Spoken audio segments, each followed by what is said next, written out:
Bata pa lang si Luz ay mainit na ang dugo ng kanyang nanay sa kanya. Mistulang may pader sa pagitan ng dalawa. Yung mother ko, medyo kasi nagsiselo sa father ko kasi father girl ako. Anong ginagawa mo dito?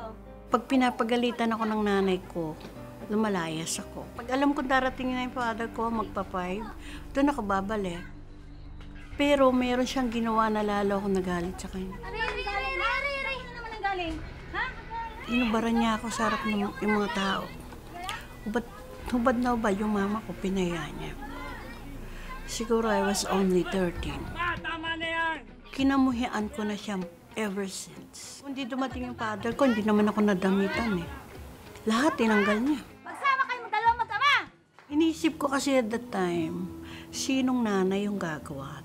Hindi ako naging close sa kanya. Kung anong kinakainis ng nanay ko, lalo kong kasi nga hindi ko makalimutan yung ginawa niya. Parang yun na yung way ng pagiganti ko naman sa kanya. Nang maimbitahan sa isang Bible study, lumambot ang matigas na puso ni Luz sa ina. Sa tulong ng mga bagong kaibigan, naunawaan niya ang pagmamahal ng Diyos na unti-unting nanalaitay sa kanyang katauhan. Nung napakilala sa akin ng Panginoon, at nakatanggap ako ng Holy Spirit, tinitibag-tibag ng Panginoon yung hatred ko rin naman. Hanggang ako yung nagre-reach out. Pero siguro dahil meron na kasing ano sa mother ko, parang wall. Mahirap siguro sa kanya, pero kasi ako, nagagrounded ako sa Word of God. Nasisharpen yung conviction ko.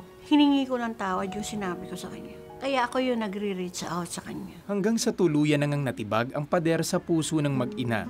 Respeto at pagmamahal na ang ipinadama ni Luz sa kanyang nanay. Nakuha ko na yung trust niya. Kasi nasasabihan ko na siya ng I love you.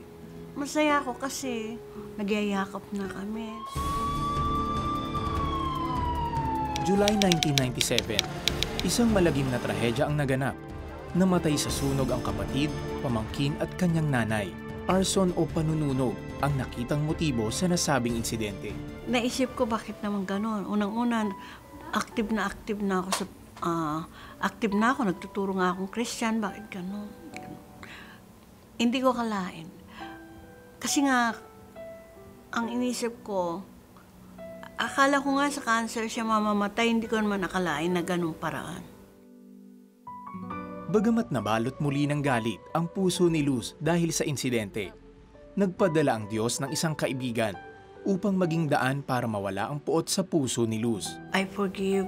Nire-renounce ko tong puot na to. Pinapakawalan ko sa kulungang nilagay ko sa sarili ko at yung taong gumawa nun. Lahat sila, nung nilakaran ko ang pinakamadalim na bahagi ng buhay ko, naranasan ko yung katotohanan ng Great Emmanuel na He is always with me. Kaya naging great comforter ko siya. Ang mga problema at hamon sa buhay na kanyang pinagdaanan ay nagpatibay sa karakter at pananampalataya ni Luz. Ibinabahagi niya ito sa pagpapalaganap niya sa magandang balita ng Diyos, sa kanyang pamilya, trabaho at ministeryo. Sa mga karanasan na hindi niyo sukat akalain, sa mga karanasan na napakaraming tanong, kasi ang mga pangako ng Diyos ay tiyak at sapat. Kasi yun lang ang hinawakan ko hanggang ngayon.